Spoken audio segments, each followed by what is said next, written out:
I and sat pulled on my these couch ones. in my living room for 2 hours after that happened. And I don't think I said a word.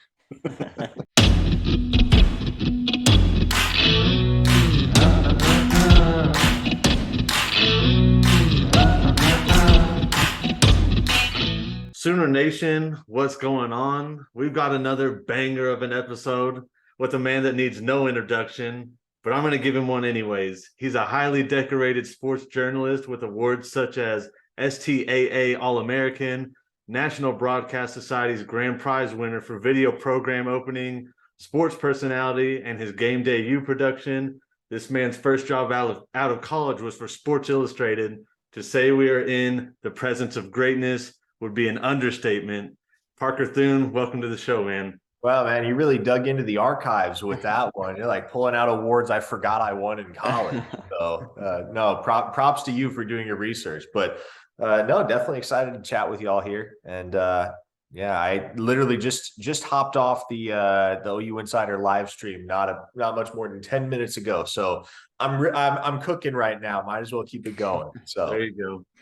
All right, man. Hey, so I was looking into stuff, and so being from Omaha, Nebraska, and having your dad be an Oklahoma alumni, I can only assume that you were a Sooner fan growing up. Am I correct in that yeah, so assumption? this is again, props to you for doing your research because generally people assume that I grew up with a loyalty to the Huskers naturally, being a Nebraskan, but it's not just my dad, actually, both my parents are OU alumni. So I grew up watching OU football, grew up very familiar with OU athletics. Some of the formative moments of my childhood include the 2007 Fiesta Bowl, the 2009 BCS National Championship game. And gosh, once I got on into high school, the 2014 Russell Athletic Bowl, as well as the Final Four loss to Villanova. So honestly, like the ones that stick out in my memory generally, and I guess that's just how it is with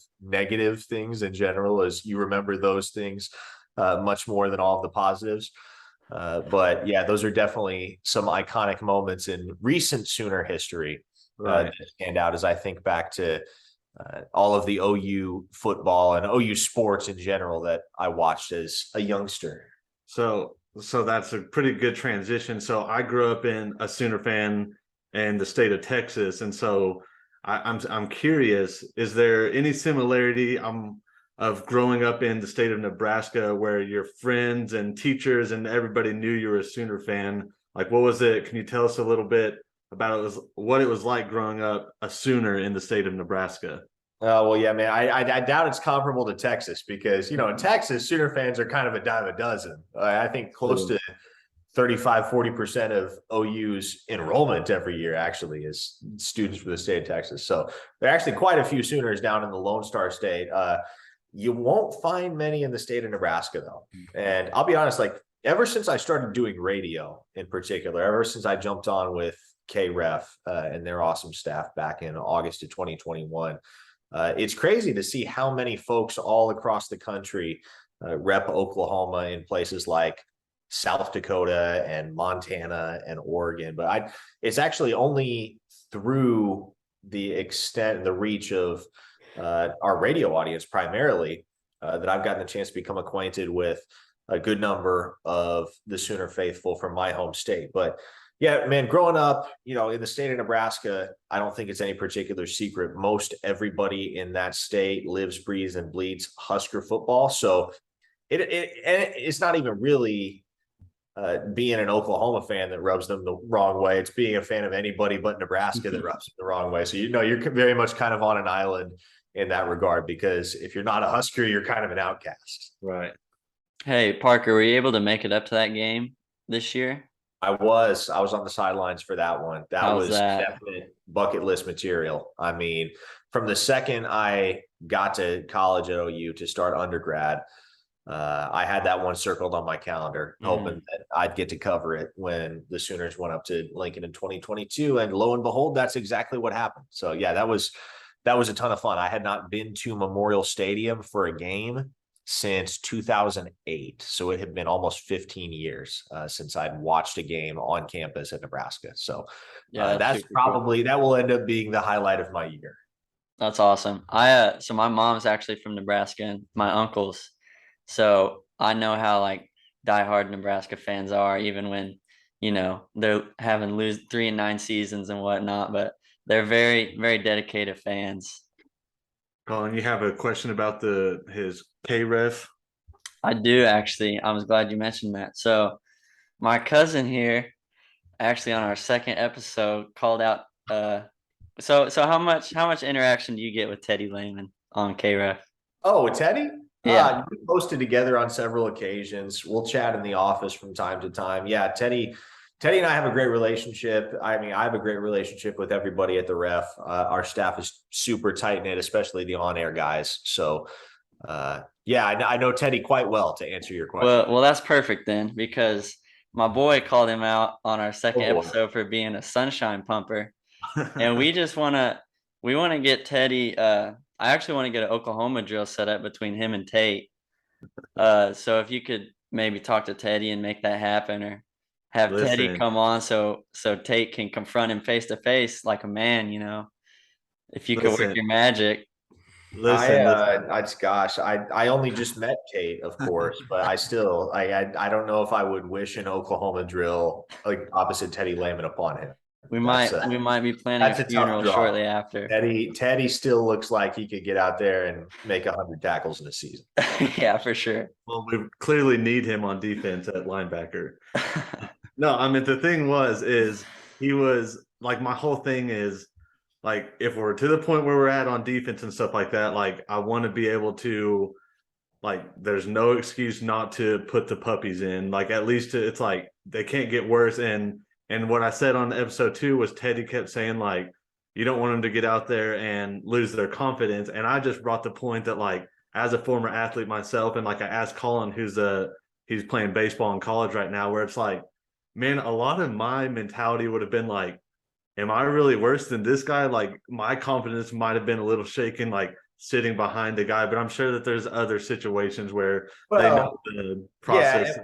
Well, and again, okay, so we're all former athletes here, or current athletes in your case, Colin. But so we all have context for the greater picture. And it's easy. I will say this. It's easy to sit there and say, as a fan or as an analyst, somebody on the outside looking in, hey, this dude's not cutting it. Throw this dude in instead. Well, there's always the other side of the coin from the inside, right? And it goes back to the example I always cite is what Mike Zimmer, back when he was head coach of the Vikings, said in response to a question about why he didn't feel the need to get Kellen Mond some game reps. And Mike Zimmer was just like, because I see him every day in practice. That was his answer. He knew that Kellen Mond wasn't any good. He didn't feel the need to go throw him out there on a Sunday to see what he's got. So maybe this is me conjecturing more so than anything, but maybe that's the perspective from the inside that everybody's failing to consider. Maybe Brent Venables and the staff have seen enough of those younger guys. Not that they suck, because they don't. Several of them have really, really bright futures, but maybe they've seen enough of those guys in practice throughout the week and over the course of fall camp to be able to say, you know what? If we put these guys in this situation, then we're really throwing in the towel because they're not ready. Yeah. No, I get it. I 100% get it. But I'm like to the point where I'm like, are we really worse than 25 after 5 years? Like we know what that guy looks like too. So not to call shots, but anyways, I digress. All right, man. Hey, I read that I definitely found your website, which I think is just legendary that you have your own website. I'm like, what a legend. So here we go. So I read that you're passionate about sports, storytelling, and sedulity. Now, after I Googled what sedulity meant, I found it to be a very interesting word to be passionate about. And I'm curious as to how much you would credit your career success to being passionate about being diligent. Yeah, man. Well, I mean, gosh, you really did a deep dive on me, didn't you? I'm like kind of taken aback here, because my personal website is more so just like one forum that like links all of my if there ever comes a circumstance down the line where I'm unemployed, which hopefully never happens, that way I can just send people there, and that's essentially my digital resume. But yeah, no, one of the things that one of the things that I believe I reference in that section of my website is, look, I'm just a firm believer that somebody's work, the quality of somebody's work, more specifically, is reflective of the type of time and effort that they put forth into it. And so, man, I think back to my college days, and I had three guys actually that I roomed with in college, and we all kind of shared similar visions, had similar ideal career paths. All of us kind of had our own niche. We were doing a lot of video production at that time, and so that was, man, I think back to especially sophomore and junior year of college for me. Man, those years were an absolute grind. And I think back even just to last year when I was actually still in graduate school, as I was covering the team for, I believe, my third season. Yeah. 2019 was year one for me. So this is season 4. Last year would have been season 3.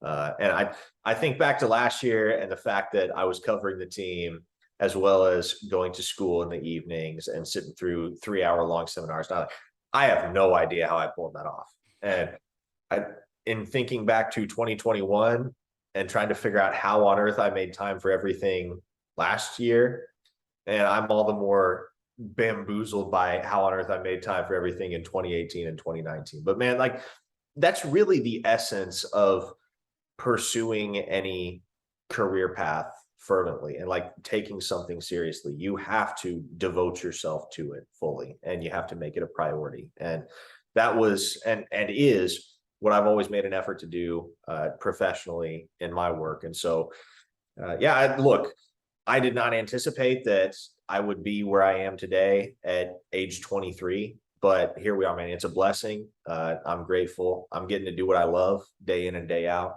It's a ton of fun, and would not change a thing, even as little sleep as I got for several years in college in particular. But yeah, definitely would not change a thing. You wouldn't change I love what I do. thing? What's up? That you wouldn't change one thing, like not even the obnoxious Sooner fans that try and roast you for making a mistake about somebody else's decision. Okay, well, I mean, if we're gonna get real technical, but no, as far as the path itself, wouldn't change anything about how that all unfolded. Now, the job does have its sucky days, i.e., the day that DJ Hicks flips to Texas A&M 15 minutes before hitting the podium. Like this, at that point, you just take the L. Like I sat on my couch in my living room for 2 hours after that happened, and I don't think I said a word. I was just sitting there in stunned silence, knowing what I was in for the second I opened my social media feed. So absolutely, it's one of those things that happens when you cover recruiting. It comes with the territory. It is what it is. But 90% of the time, what I do is awesome. I love it. And it's especially fun when I get to interact with folks like you who are doing something similar to what I get to do, and in very similar spot to where I was just a few short years ago. For sure. Well, that's super cool, man. Yeah, the DJ Hicks thing, that was no bueno. I remember going into my living room and turn on ESPN, and I was like, I can't believe I just wasted my time on this, but whatever. So, but Parker, I also found my way onto your website to try and get some info on you. Oh boy. So, but I learned you produced some shows in Miami, Los Angeles, and Atlanta. So, Yeah.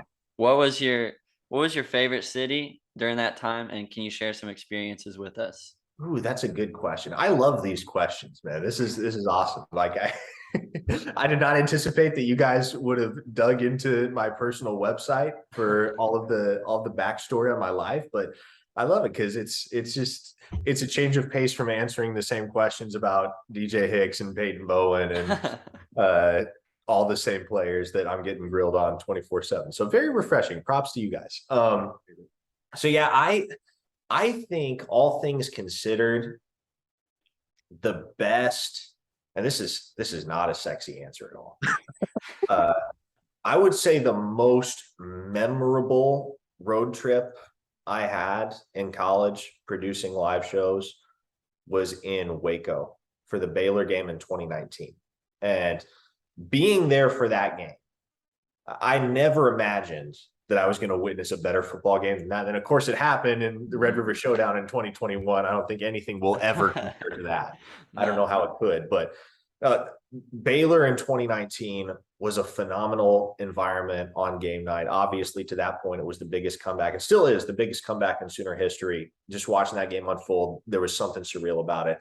There's a whole backstory to the show that we put together on that particular weekend. It was fraught with headaches and data transfer issues and slow Wi-Fi in a Starbucks in like Bridgeport, Texas, or something like that. But needless to say, it was quite the ordeal that weekend, and we were exhausted by the end of it. But it was a ton of fun to take in a college football game like that, because, you know, regardless of your rooting interest, regardless of what capacity you're at a game like that in, it was one of those quintessential memories that you have as a college football fan. And that was my first year on the OU beat. That was my first year covering the team. So I think that makes it stand out all the more. The coolest road trip I took was probably, and I'm not a huge fan of Miami. I don't know if that's a hot take, but it's too crowded for me. And there's always traffic. I remember being out on the road in Miami at like 2 a.m. after we got our show transferred and we're driving back to the hotel. And it's just, you know, because everybody in Miami is going one direction or coming from one direction, because it's as far south in Florida as you can get. So there's too much bustle in Miami for me. Los Angeles was super fun. The Rose Bowl in 2019 for that UCLA game. The Rose Bowl is a fantastic venue. I mean, it lives up to the billing and more. I had the best acai bowl I've ever eaten in Los Angeles that weekend. So that helped make it particularly memorable. But yeah, we did so much crap back in college, guys. I mean, so much. It was literally nonstop work, trying to churn out content, staying on the road, staying busy, and of course, covering games on the weekends. But yeah, it was exhausting, but it was so much fun to go places like that. And what made it even better was I was in school at the time. You know, you're working for the College of Journalism and Mass Communication, so it's all on their dime, the travel. So you're getting to go places, you're getting to stay in reasonably nice hotels, you're getting to live the life of a beat reporter as a college student. So that was a super formative experience for me, specifically in 2019, that year. That's super cool. Well, and then also getting recognized for that hard work with all the plethora of awards that you racked up. So what do you consider to be a greater achievement, being an All-American sports journalist or standing on top of the mound pitching for the Omaha Rail Riders? Oh, man. Gosh, yeah, like there's too much on me on the internet. It's just nobody has discovered it until now. No, and this is gonna, like, I don't know how this is gonna come off. I mean this sincerely, and I'm not trying to sound braggadocious, but like we won enough awards in college that, like, at a certain point, it was just like another one on top of the pile, and so you kind of become numb to that. Once you get to a certain point, I would say the two things that I'm most proud of were, one, being an STAA All-American, because I mean, that is a huge national competition among collegiate sportscasters. And so placing 5 in that competition was, I did not expect that. I was sitting there watching the ceremony and trying to figure out, because I had a pretty good idea I was going to place somewhere, because I think they rank something like the top 20 and then the top 6 are your STAA All-Americans. And I saw a couple of my clips and like the opening pre-roll that they did, and I said, okay, so we're in pretty good shape here. And then by the end of it all, I make the final cut of 6 to be an STAA All-American, and that was a tremendous blessing. Was very, very grateful and proud in that moment to have attained that. And then I would say that the work that I'm most proud of is the documentary that I did on the town of Pitcher, Oklahoma, which is completely out of like completely off the beaten path in terms of what I traditionally do and have done on a day-to-day, week-to-week basis. It is not sports related. Well, I say that there is a very strong sports presence in that film if you ever get the chance to watch it, because it meant a lot to that town. But that was something that I just stumbled upon during my sophomore year of high school and thought, you know what? This story needs to be told, and it strikes a chord with me. I think it'll strike a chord with a lot of people.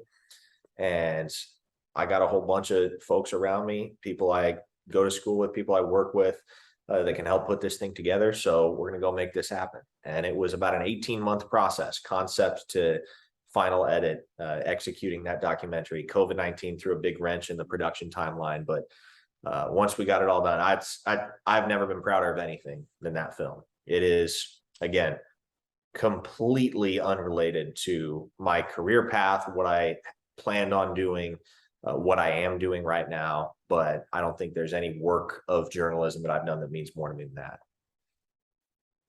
Well, and then going to the other side of that, the Omaha Rail Riders, man. Tell the people what they want to know. Oh man, when the college baseball season gets over,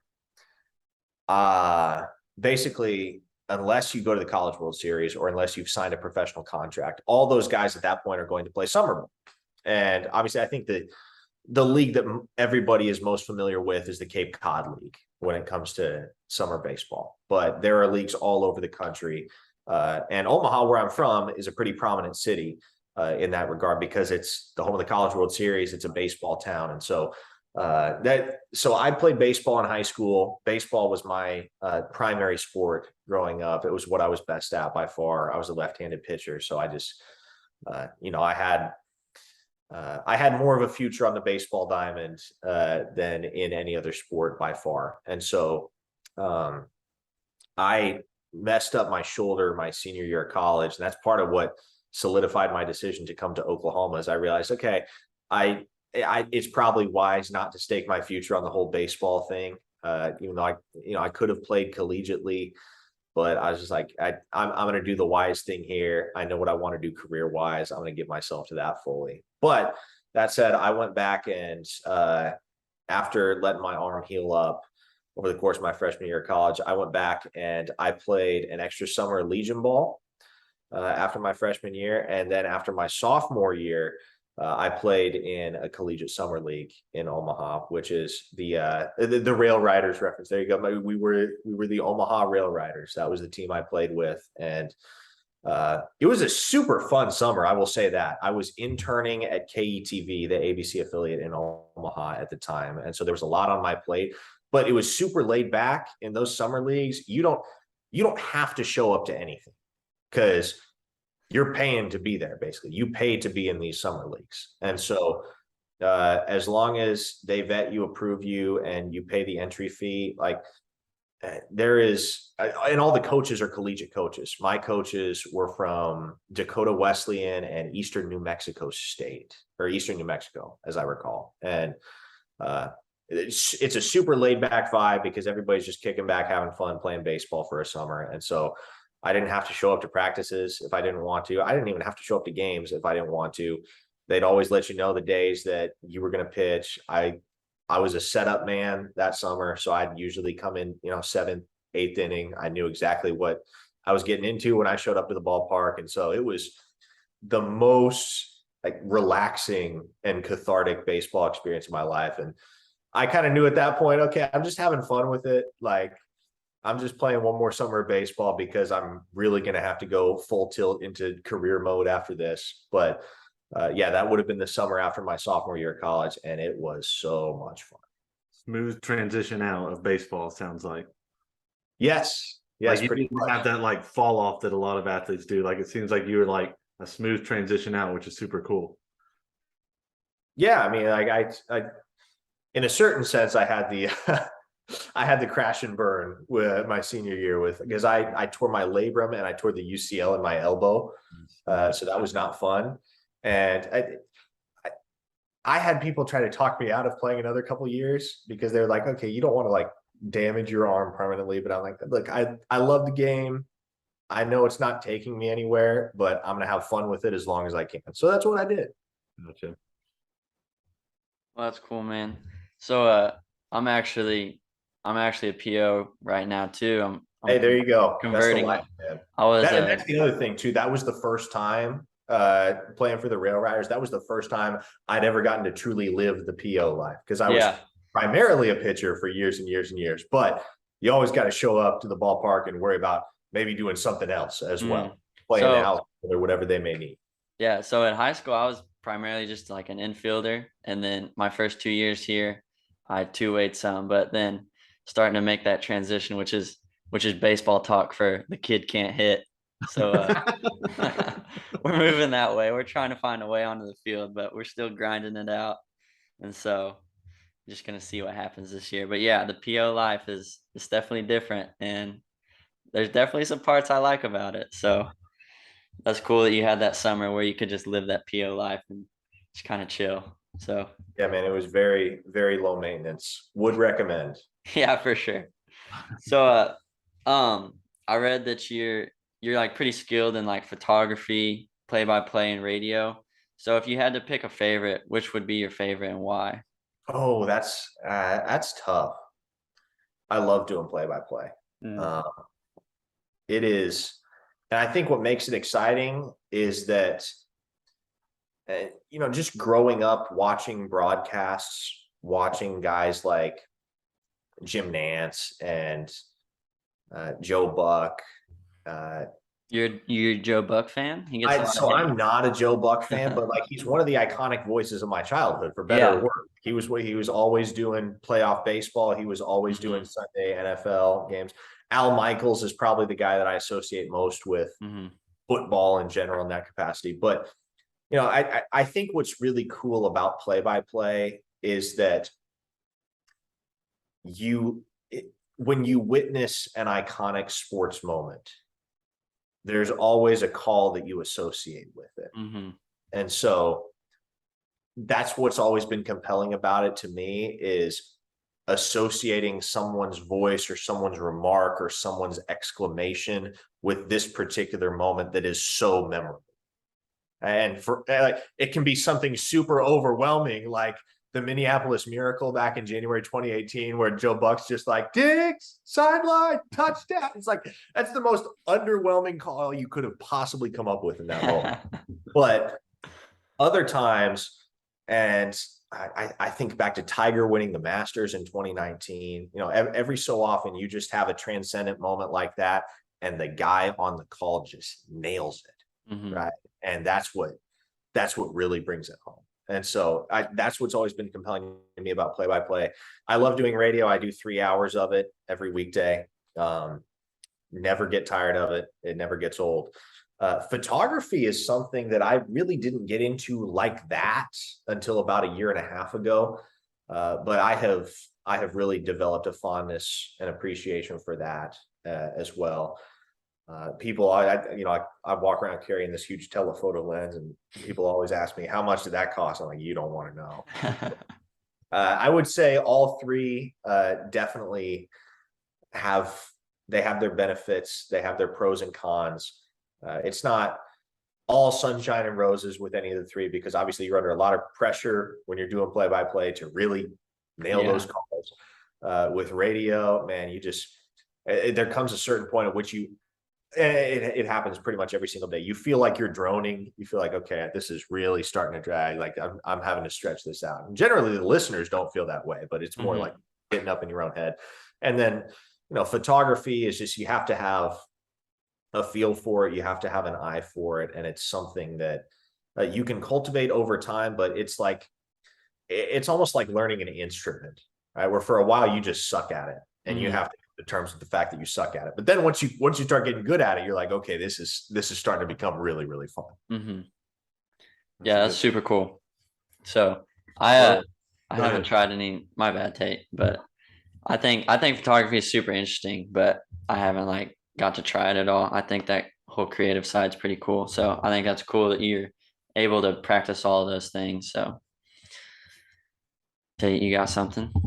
Well, I was just going to say that, man, I'm glad that we've been able to provide some questions that you just haven't been able to answer in a long time, but we would be remiss if we didn't ask a couple of Parker Thune just insider knowledge questions. So Hey, fire 'em at me. All about it. So I'm curious to know which recruiting battle that you're most proud of being like on the forefront of, like day one, you said it, you stuck with it through all the ups and downs of recruiting, and it turned out you were right.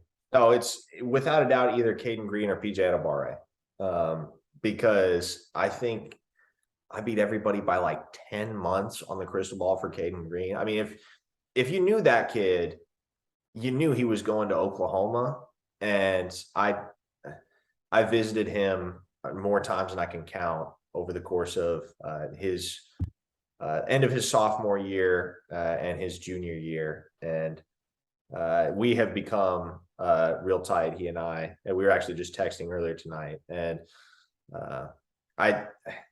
I was still very new to the game at that point. I was only about 6 months on the job with OU Insider, but had a very, very strong feeling early in the process that Caden Green was going to end up being a Sooner in the end. And lo and behold, it took a while. It honestly took longer than I expected, but he ended up joining the class. And so I think that was, if you're talking about measurable distance of time between prediction and everybody else kind of coming around, Caden Green is the one that kind of is the zenith of that for me. But man, similarly, I got to know PJ Atabare just as his recruitment was really starting to take off.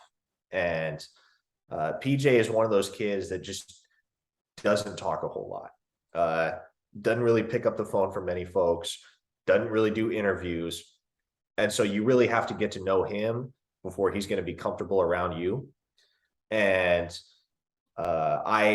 once I figured out that, okay, PJ is going to be a pretty heavy target for OU in this class, I made it a point to go up there, visit him, establish that, face-to-face connection as much as possible. And there came a point in time at which I realized, yep, he's going to be a Sooner. You can about lock this one up. And that was, I'm pretty sure, if my memory serves me correctly, I had a prediction in before there had ever been another interview published with PJ Atabare. That's just that's like how little he talks to media or really anybody outside of his teammates and coaches. Like, he keeps to himself. He's all business. And so that said, once you do get to know PJ, and once he gets comfortable around you, because there's a curve there as well.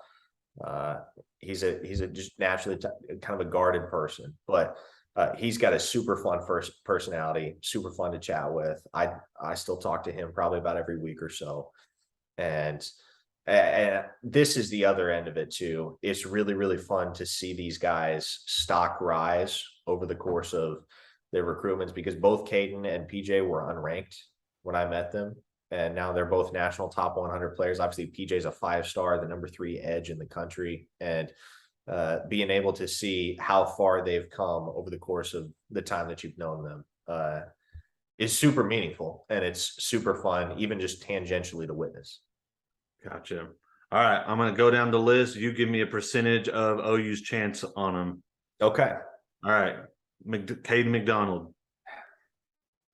30%. 30%. Akana. Ooh, I'm feeling good about that one. That's another one that I've had a crystal ball in for a while. He fits at OU to me. 70%. Okay. Flippin' Hicks. I just heard that there's at least still conversation going. 10%. Okay. Flippin' Bowen. I'm still north of 50% on that one. I would say about 55. Okay. And then is there anybody else that you would just at least put over a 50% mark in the 23 class? Ooh. Unless there's somebody that I'm just straight up spacing on. No, I don't think any individual player right now that I would put a greater than 50% chance on. Right now, for me, it's Bowen and it's Akana. I don't think I'm forgetting anyone, am I? No, I guess that would be about it. Gotcha. Cool. Well, hey, seriously, dude, thank you so much for taking the time to to sit with us and answer some hopefully entertaining and fun questions. We've seriously enjoyed having you on. Yeah, hey man, I loved this. This was nothing if not entertaining. So definitely appreciate you guys having me on, and it's been a fun time. Yeah. Man. Thank you, Parker.